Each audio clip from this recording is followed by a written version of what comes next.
بسم اللہ الرحمن الرحیم۔ حضرت لوط علیہ السلام۔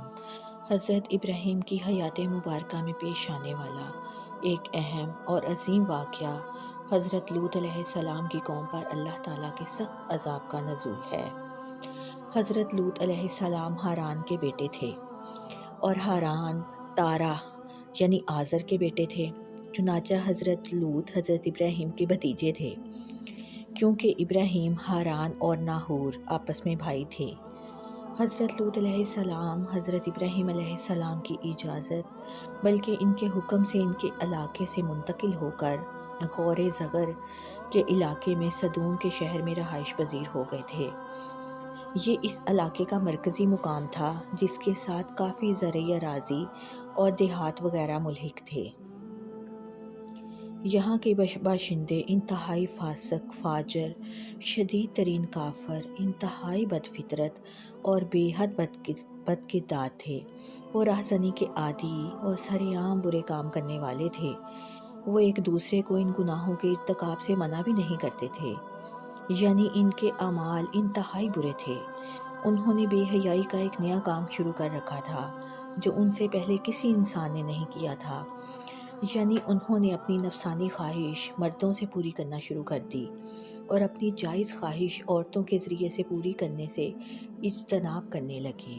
حالانکہ اللہ تعالیٰ نے مردوں کے لیے جنسی خواہش پوری کرنے کے لیے عورتیں پیدا کی ہیں۔ حضرت لوط نے انہیں اللہ وحدہ لا شریک کی عبادت کی دعوت دی اور انہیں حرام کاموں سے اور فحاشی کے کبھی افعال سے منع فرمایا، لیکن ان کی گمراہی اور سرکشی میں اضافہ ہو گیا۔ وہ کفر اور گناہوں میں بدستور ملوث رہے۔ تب اللہ تعالیٰ نے ان پر وہ عذاب نازل فرمایا جو ان کے وہم و گمان میں بھی نہیں آ سکتا تھا۔ اللہ تعالیٰ نے انہیں دنیا اور آخرت والوں کے لیے عبرت بنا دیا، جس سے دنیا بھر کے اہل خرد کو نصیحت ہو۔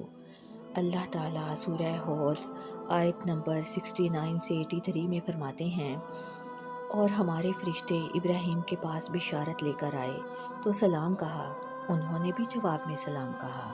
ابھی تھوڑی ہی دیر ہوئی تھی کہ ابراہیم ایک بھنا ہوا بچھڑا لے آئے۔ جب دیکھا کہ ان کے ہاتھ کھانے کی طرف نہیں جاتے تو ان کو اجنبی سمجھ کر دل میں خوف محسوس کیا۔ فرشتوں نے کہا کہ خوف نہ کیجیے، ہم قوم لوط کی طرف بھیجے گئے ہیں۔ اور ابراہیم کی بیوی جو پاس کھڑی تھی ہنس پڑی، تو ہم نے اس کو اسحاق کی اور اسحاق کے بعد یعقوب کی خوشخبری دی۔ اس نے کہا، ہائے میری کم بختی، میرے بچہ ہوگا؟ میں تو بڑھیا ہوں اور یہ میرے میاں بھی بوڑھے ہیں، یہ تو بڑی عجیب بات ہے۔ انہوں نے کہا، کیا تم اللہ کی قدرت پر تعجب کرتی ہو؟ اے اہل بیت، تم پر اللہ کی رحمت اور اس کی برکتیں ہیں، وہ سزاوار تعریف اور بزرگوار ہے۔ جب ابراہیم سے خوف جاتا رہا اور ان کو خوشخبری مل گئی تو قوم لوط کے بارے میں لگے ہم سے بحث کرنے۔ بے شک ابراہیم بڑے تحمل والے، نرم دل اور رجوع کرنے والے تھے۔ اے ابراہیم، اس بات کو جانے دو، تمہارے پروردگار کا حکم آ پہنچا ہے اور ان لوگوں پر عذاب آنے والا ہے جو کبھی ٹلنے کا نہیں۔ اور جب ہمارے فرشتے لوط کے پاس آئے تو وہ ان کے آنے سے غمناک اور تنگ دل ہوئے اور کہنے لگے کہ آج کا دن بڑی مشکل کا دن ہے۔ اور لوط کی قوم کے لوگ ان کے پاس بے تحاشا دوڑتے ہوئے آئے، اور یہ لوگ پہلے ہی سے برا فعل کیا کرتے تھے۔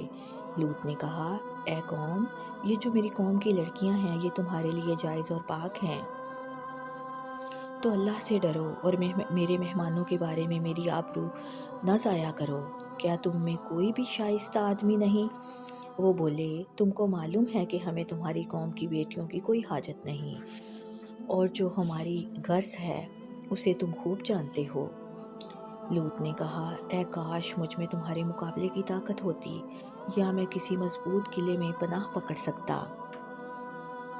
فرشتوں نے کہا، اے لوط، ہم تمہارے پروردگار کے فرشتے ہیں، یہ لوگ ہرگز تم تک نہیں پہنچ سکیں گے۔ تم کچھ رات رہے اپنے گھر والوں کو لے کر چل دو، اور تم میں سے کوئی شخص پیچھے پھر کر نہ دیکھے مگر تمہاری بیوی، کہ جو آفت ان پر پڑنے والی ہے وہی اس پر بھی پڑے گی۔ ان کے عذاب کے وعدے کا وقت صبح ہے، اور کیا صبح کچھ دور ہے؟ تو جب ہمارا حکم آیا ہم نے اس بستی کو الٹ کر نیچے اوپر کر دیا اور ان پر پتھر کی تہ پتہ یعنی پے در پے کنکریاں برسائیں جن پر تمہارے پروردگار کے ہاں سے نشان کیے ہوئے تھے، اور وہ بستی ان ظالموں سے کچھ دور نہیں تھی۔ حضرت لوط علیہ السلام کی دعوت و تبلیغ۔ جب حضرت لوط علیہ السلام نے قوم کو یہ دعوت دی کہ وہ صرف اللہ کی عبادت کریں، اس کے ساتھ کسی کو شریک نہ کریں اور انہیں بے حیائی کے کاموں سے منع فرمایا، تو ایک آدمی نے بھی ان کی بات نہ مانی اور ایمان قبول نہ کیا، نہ ممنوع کام ترک کیا۔ وہ اسی حال پر مصر رہے اور رسول کو اپنی بستی سے نکال دینے کا ارادہ کر لیا۔ وہ اتنے بے عقل تھے کہ انہوں نے پیغمبر کی باتوں کا صرف یہی جواب دیا۔ سورہ نمل آیت نمبر 56۔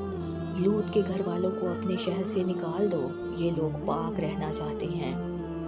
جو خوبی حقیقت میں قابل تعریف تھی، ان لوگوں نے اسی کو ایسے عیب کے طور پر ذکر کیا جس کی وجہ سے انہیں بستی سے نکال دینا ضروری سمجھا۔ اس سے ان پر پرلے درجے کی ہٹ دھرمی کا اندازہ لگایا جا سکتا ہے۔ انہوں نے حضرت لوط کی دعوت و تبلیغ قبول کرنے سے صرف اس لیے انکار کیا کہ آپ انہیں انتہائی مکروہ اور گھناؤنی بے حیائی سے منع فرماتے تھے، جس کا ارتکاب ان سے پہلے دنیا میں کسی نے نہیں کیا تھا۔ اسی لیے اللہ تعالیٰ نے بھی انہیں وہ سزا دی کہ وہ ہمیشہ کے لیے ایک عبرت کا مرقع بن کر رہ گئے۔ اس کے علاوہ وہ راستوں میں ڈاکے ڈالتے، مسافروں کو لوٹتے، دوستوں سے خیانت کرتے، عام اجتماع کے مقامات پر طرح طرح کی فحش باتیں اور فحش حرکات کرتے، بلکہ بعض اوقات مجلس میں بھی بدفعلی کا ارتکاب کرتے اور بالکل حیا نہ کرتے۔ ان پر کسی کی نصیحت کا اثر ہوتا تھا، نہ کسی کے سمجھانے سے باز آتے تھے۔ انہیں نہ موجودہ گناہوں سے شرم تھی، نہ سابقہ گناہوں پر ندامت، اور نہ مستقبل میں اصلاح کی نیت۔ اسی لیے اللہ تعالیٰ نے انہیں سخت سزا دی۔ ارشاد ربانی ہے سورہ العنکبوت آیت نمبر 29۔ اگر تم سچے ہو تو ہم پر اللہ کا عذاب لے آؤ۔ گویا حضرت لوط انہیں جس عذاب سے ڈراتے تھے، انہوں نے خود ہی اس کا مطالبہ کر ڈالا۔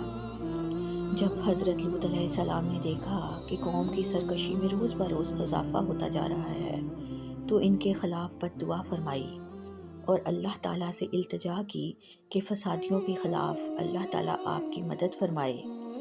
ارشاد باری تعالیٰ ہے سورہ زاریات آیت نمبر 31 تا 34۔ اللہ تعالیٰ نے کہا کہ فرشتوں، تمہارا مدعا اور مقصد کیا ہے؟ انہوں نے کہا کہ ہم گناہ گار لوگوں کی طرف بھیجے گئے ہیں۔ معاف کیجیے گا، ابراہیم نے کہا کہ فرشتوں، تمہارا مدعا اور مقصد کیا ہے؟ انہوں نے کہا کہ ہم گناہ گار لوگوں کی طرف بھیجے گئے ہیں تاکہ ان پر کھنگر برسائیں، جن پر حد سے تجاوز کرنے والوں کے لیے تمہارے پروردگار کے ہاں سے نشان کر دیے گئے ہیں۔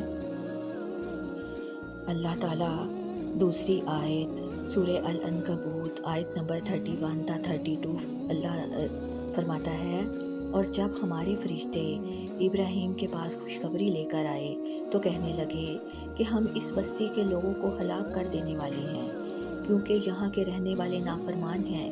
ابراہیم نے کہا کہ اس میں تو لوط بھی ہیں۔ وہ کہنے لگے کہ جو لوگ یہاں رہتے ہیں ہمیں سب معلوم ہے، ہم ان کو اور ان کے گھر والوں کو بچا لیں گے، بجز ان کی بیوی کے کہ وہ پیچھے رہنے والوں میں ہوگی۔ اور اللہ تعالیٰ نے فرمایا سورہ ہود آیت نمبر 74، جب ابراہیم سے خوف جاتا رہا اور ان کو خوشخبری بھی مل گئی تو قوم لوط کے بارے میں ہم سے بحث کرنے لگے۔ دراصل حضرت ابراہیم کو امید تھی کہ وہ لوگ کبھی تو لوط کی بات مان کر اسلام قبول کر لیں گے اور اپنے جرائم سے باز آ جائیں گے۔ اسی لیے اللہ تعالیٰ نے فرمایا سورہ ہود آیت نمبر 75 تا 76، بے شک ابراہیم بڑے حلم والے، نرم دل اور رجوع کرنے والے تھے۔ اے ابراہیم، اس بات کو جانے دو، تمہارے پروردگار کا حکم آ پہنچا ہے اور ان لوگوں پر عذاب آنے والا ہے جو کبھی نہیں ٹلے گا۔ یعنی اللہ تعالیٰ کا قطعی فیصلہ آ چکا ہے، اب انہیں سزا مل کے رہے گی، اسے کوئی نہیں ڈال سکتا۔ حضرت ابراہیم نے فرشتوں سے کہا، اگر بستی میں 300 مومن ہوں تو کیا آپ لوگ اسے تباہ کر دیں گے؟ انہوں نے کہا نہیں۔ آپ نے فرمایا اگر 200 مومن ہوں؟ انہوں نے کہا نہیں۔ آپ نے فرمایا اگر 40 ہوں؟ انہوں نے کہا نہیں۔ آپ نے فرمایا اگر 14 مومن ہوں؟ وہ بولے کہ نہیں۔ حضرت ابراہیم علیہ السلام نے فرمایا یہ بتاؤ کہ اگر وہاں ایک مومن موجود ہو؟ فرشتوں نے کہا تب بھی ہم بستی کو ہلاک نہیں کریں گے۔ تب ابراہیم علیہ السلام نے فرمایا سورہ عنکبوت آیت نمبر 32، ہمیں خوب معلوم ہے کہ اس میں کون کون ہے۔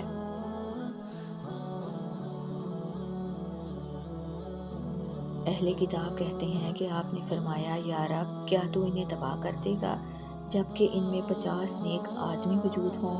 اللہ تعالیٰ نے فرمایا اگر ان میں 50 نیک آدمی موجود ہوں تو میں انہیں ہلاک نہیں کروں گا۔ حتیٰ کہ آپ نے 10 افراد کا ذکر کیا تو اللہ تعالیٰ نے فرمایا اگر ان میں 10 بھی نیک آدمی ہوئے تو میں انہیں ہلاک نہیں کروں گا۔ مفسرین فرماتے ہیں جب فرشتے یعنی جبرائیل، میکائیل اور اسرافیل حضرت ابراہیم کے پاس سے رخصت ہوئے تو سدوم کے علاقے میں آ گئے۔ وہ خوبصورت جوان لڑکوں کی صورت میں تھے۔ اس میں اللہ تعالیٰ کی طرف سے اس قوم کی آزمائش تھی تاکہ ان پر حجت قائم ہو جائے۔ جب وہ پہنچے تو سورج غروب ہو رہا تھا۔ انہوں نے حضرت لوط سے ان کے ہاں مہمان بننے کی اجازت طلب کی۔ انہوں نے سوچا کہ اگر میں نے ان کی مہمانی نہ کی تو کوئی اور شخص انہیں اپنا مہمان بنا لے گا، حالانکہ وہ لوگ انتہائی بدکردار ہیں۔ آپ اسی وجہ سے پریشان ہوئے کہ آپ کو معلوم تھا کہ مہمانوں کا دفاع اور بدکاروں سے ان کا بچاؤ ایک مشکل کام ہے۔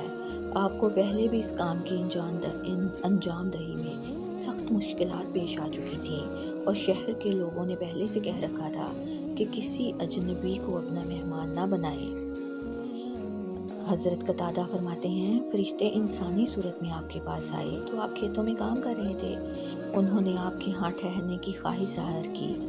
آپ کو ان کی درخواست رد کرنے سے شرم آئی، اس لیے آپ ان کے آگے آگے گھر کی طرف چل پڑے۔ آپ ان سے اشاروں کنائیوں میں ایسے باتیں کہنے لگے جن کو سن کر وہ اس بستی سے چلے جائیں اور کسی دوسری بستی میں جا ٹھہریں۔ آپ نے ان سے کہا قسم ہے اللہ کی، میں نہیں جانتا کہ روئے زمین پر اس بستی والوں سے زیادہ گندے اور خبیث لوگ بھی ہوں گے۔ پھر تھوڑا سا چلے پھر یہی بات فرمائی۔ اسی طرح آپ نے 4 بار یہ بات ارشاد فرمائی۔ فرشتوں کو اللہ کی طرف سے یہ حکم ملا تھا کہ قوم کو اس وقت تک تباہ نہ کریں جب تک کہ ان کا نبی ان کے خلاف گواہی نہ دے دے۔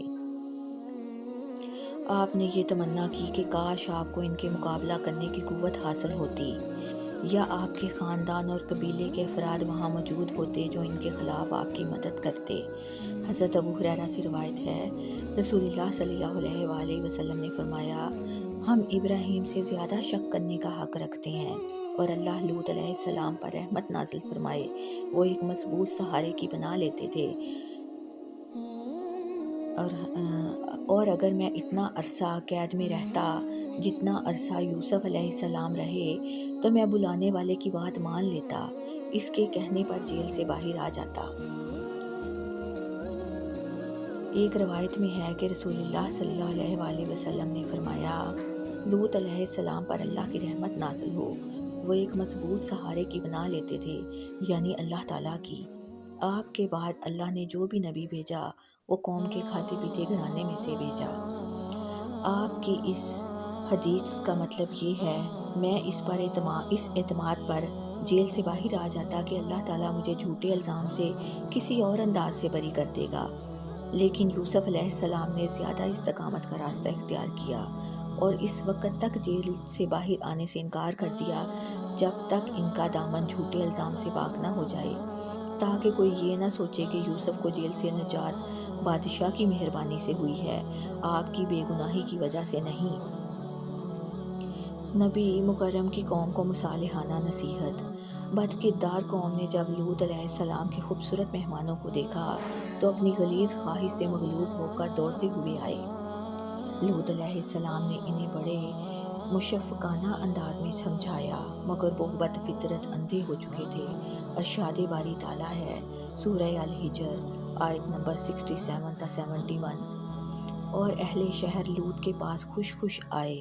لوط نے کہا یہ میرے مہمان ہیں، کہیں ان کے بارے میں مجھے رسوا نہ کرنا، اور اللہ سے ڈرو اور مجھے ذلیل نہ کرو۔ وہ بولے، کیا ہم نے تم کو سارے جہان کی حمایت و طرفداری سے منع نہیں کیا؟ انہوں نے کہا، اگر تمہیں کرنا ہی ہے تو یہ میری قوم کی لڑکیاں ہیں، ان سے شادی کر لو۔ یعنی لوط علیہ السلام نے لوگوں کو حکم دیا کہ اپنی بیویوں کے پاس جایا کریں اور برائی کے جس طریقے کو اختیار کیے ہوئے ہیں ترک کر دیں، لیکن انہوں نے آپ کے فرمان پر کوئی توجہ نہ دی۔ انہوں نے اپنے حیات سوز مطالبے کو دہرایا اور لوط کے مہمانوں کی عزت سے کھیلنے پر مصر رہے۔ انہیں معلوم نہیں تھا کہ ان کی تقدیر انہیں کس انجام کی طرف لے جا رہی ہے اور صبح کو ان پر کون سی آفت ٹوٹنے والی ہے۔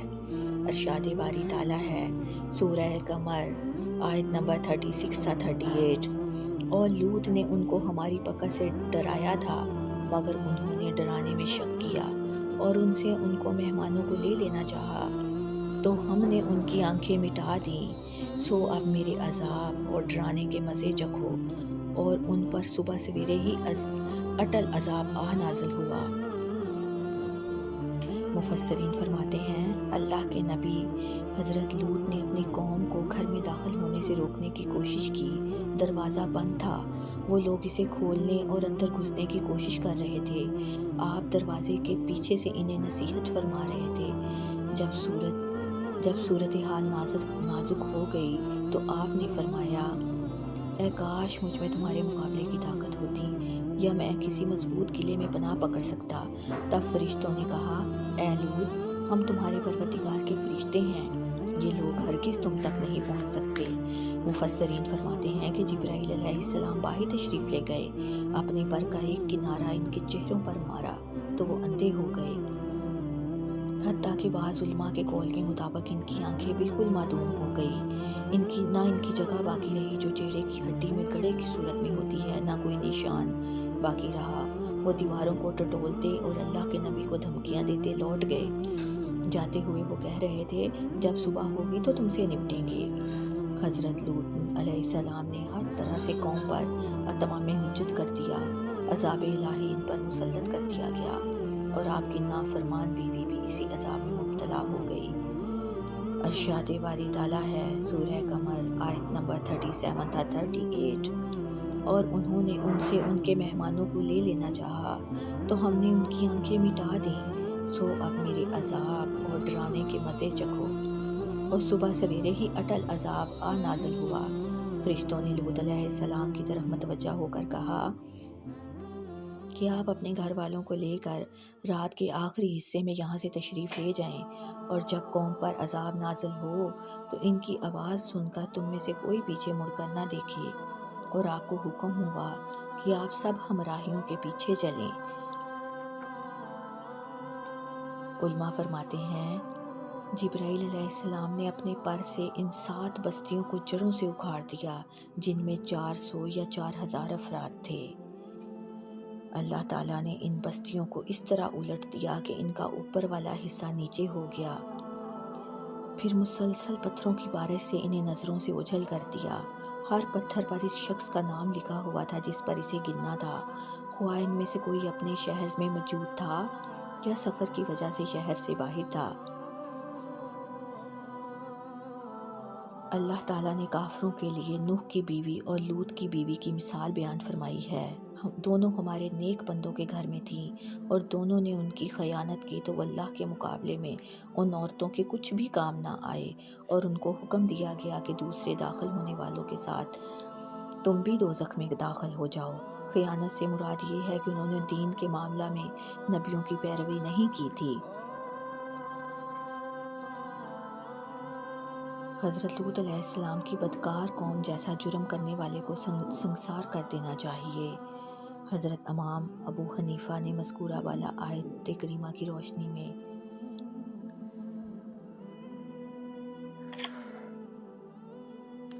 اللہ تعالیٰ نے ان بستیوں کی جگہ ایک بدبودار جھیل بنا دی، جس کے پانی سے اور اس کے ارد گرد کی زمین سے کوئی فائدہ نہیں اٹھایا جا سکتا، کیونکہ وہ قطع زمین انتہائی نکما اور بیکار ہے۔